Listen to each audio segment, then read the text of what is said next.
I'm not doing a 3-hour show. That's literally psychotic. That was Billie Eilish's response to a suggestion during a live talk on Stationhead Thursday, as Billie spitballed, talked out loud, brainstormed how she was going to curate her set list for her upcoming Hit Me Hard and Soft tour in support of her latest album. Are you going to put out... Oh, okay, interesting. Are you going to put every song on Hit Me Hard and Soft on the set list when you perform? See, I can't do that. This is the worst part about mixing the two. My show would be like a million years long.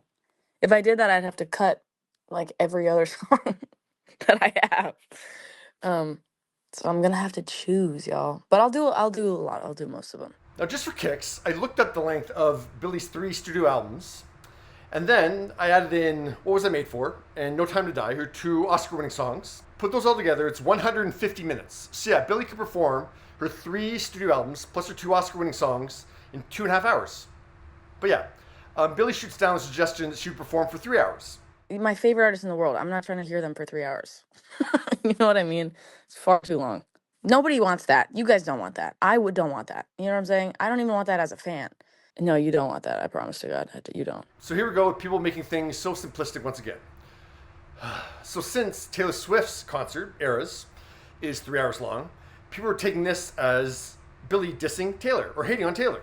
Billie does not want to perform for 3 hours. That's a psychotic idea to her. The stamina that takes, the toll on your voice that takes, Billie does not want to watch her favorite artist for 3 hours. She's allowed to have that stance and allowed to express it. Taylor wants to perform for 3 hours, and people are paying and staying for 3 hours because they want to each their own. Why is Billie not wanting to perform herself for 3 hours a diss towards Taylor because she does? First off, Taylor's not the only person in history to do a 3-hour concert. When I saw Ben Harper years ago, he did 3 hours, and standing on a concrete floor in Converse for 3 hours, oh boy did I want that concert to end. But I didn't dare leave.